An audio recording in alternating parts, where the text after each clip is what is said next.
The bus smelled faintly of dust and orange as someone had been eating one near the back, peeling it carefully the way people do when they want to be neat in public. My husband sat by the windowless knee, angled away from mine, phone tilted, so I couldn't see the screen. We were heading to the weekend house. Our house, though I was the one who called it that, Hay usually said the place. I watched the road slide past and tried to settle into the familiar rhythm of travel.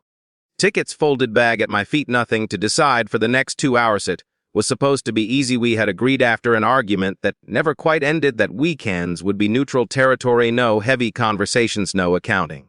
That was when the woman spoke. She was standing in the aisle, one hand braced against a seat back as the bus swayed. I hadn't noticed her before. She didn't raise her voice or lean closely. She looked at me as if she'd been looking for a while. "Get off right now," she said, "or something bad will happen." That was all. No explanation, no urgency in her tone. She might have been telling me my stop was coming up. My husband glanced over, eyebrows lifting in a way that suggested annoyance more than concern. He half smiled as if waiting for me to roll my eyes so we could share the joke of it. But my body had already decided. I stood, grabbed my bag, and stepped into the aisle. The bus hissed as the doors opened. Cool air rushed in. I remember the woman's hand briefly touching my sleeve, not gripping, not guiding, just confirming I was moving.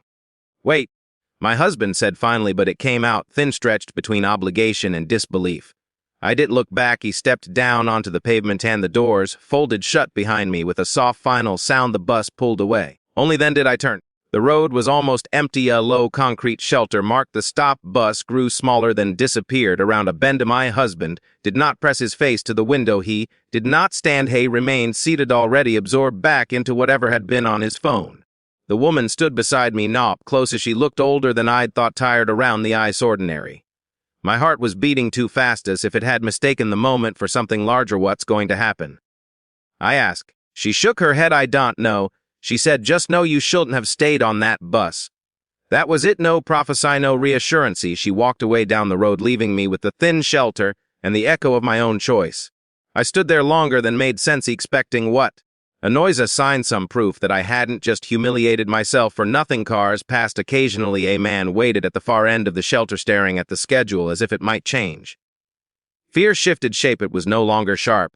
It was hollow. Imagined calling my husband, trying to explain without sounding ridiculous. I imagined his silence on the other end, the way he would listen, just long enough to confirm that I wasn't again overreacting.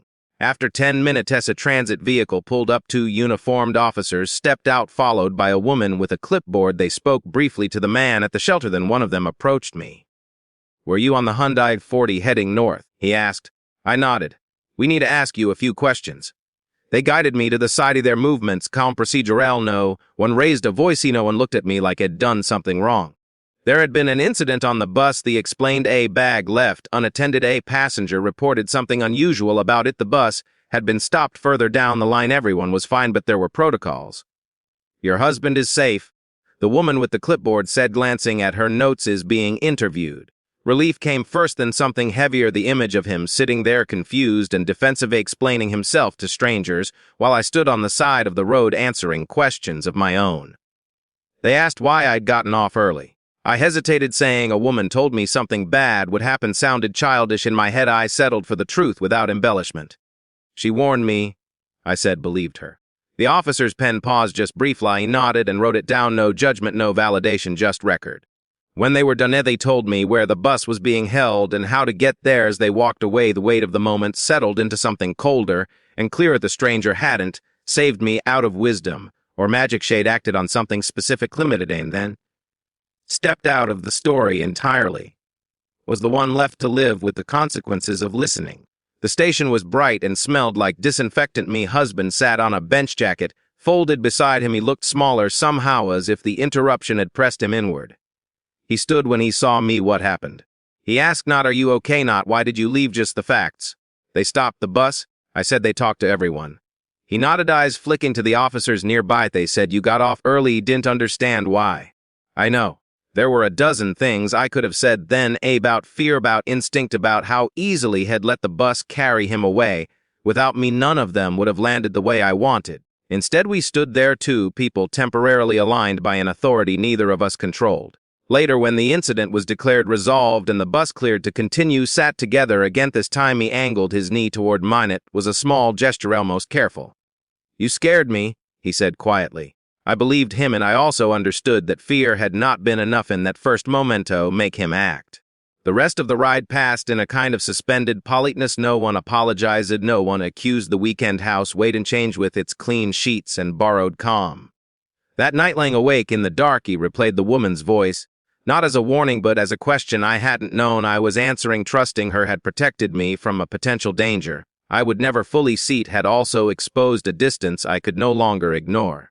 In the morning, nothing dramatic happened. We made coffee, talked about groceries, but something had shifted quietly, and undeniably I had stepped off the bosom.